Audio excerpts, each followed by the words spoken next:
আশাপূর্ণা দেবী রচিত জ্ঞানচক্ষু শব্দটির অর্থ হল বোধোদয় হওয়া বা অন্তর্দৃষ্টির উন্মোচন ঘটা। কোনো বিশেষ কারণে যখন আমরা বিশেষ কিছু জ্ঞান লাভ করি তখন এই জ্ঞানচক্ষু শব্দটি আমরা ব্যবহার করি। এই জ্ঞানচক্ষু গল্পের প্রধান চরিত্র হচ্ছে তপন। তপনের ধারণা ছিল লেখকরা হলো অন্য জগতের মানুষ, তারা আমাদের মতো সাধারণ মানুষ নয়।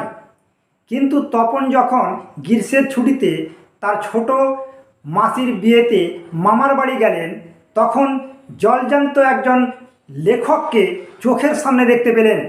সেই লেখকটি হচ্ছে তপনের ছোট মেসো। তিনি দেখতে পেলেন যে লেখকরা আমাদের মতনই সাধারণ মানুষ, তারা চা খান, পেপার পড়েন, ঘুমাতে যান, টিভি দেখেন। জলজান্ত একজন লেখককে চোখের সামনে দেখে তপনের জ্ঞানচক্ষু খুলে গেল। সে ভাবল যে তার লেখক হতে বাধা কোথায়। সে তখন দুপুরবেলায় বসে একটি আস্ত গল্প লিখে ফেলল নিজের স্কুলের প্রথম দিন উপলক্ষে। সেই গল্পটি তপনের ছোট মাসির হাত ধরে চলে যায় তপনের ছোট মেসোর হাতে। তপনের ছোট মেসো বলে যে গল্পটি একটু একটু কারেকশন করে আমি সন্ধ্যা তারা পত্রিকাকে বলে ছাপিয়ে দেব। তপন প্রতীক্ষায় থাকে যে কখন তার গল্প ছাপা হবে।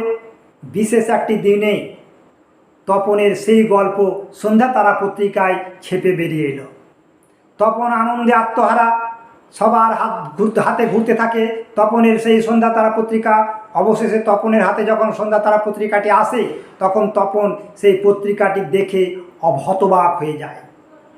সে কোথাও তার গল্পটাকে খুঁজে পায় না। নামকরণে সে দেখতে পায়, লেখক হিসাবে দেখতে পায় যে তার নাম শ্রী তপন কুমার রায় লেখা আছে ঠিকই, কিন্তু তার যে গল্পটা, সে যে গল্পটা লিখেছিল সেই গল্পটি কোথাও নেই। তার নতুন মেসো তার গল্পটি পুরোটাই পাল্টে দিয়েছে, শুধু তার নামটাই আছে। তপন ভেঙে পড়ে, তার জ্ঞানচক্ষু খুলে যায় যে সে আর এরকমভাবে গল্প ছাপাবে না। তার গল্প ছাপা হোক বা না হোক, সে নিজে গিয়ে এডিটরকে দিয়ে আসবে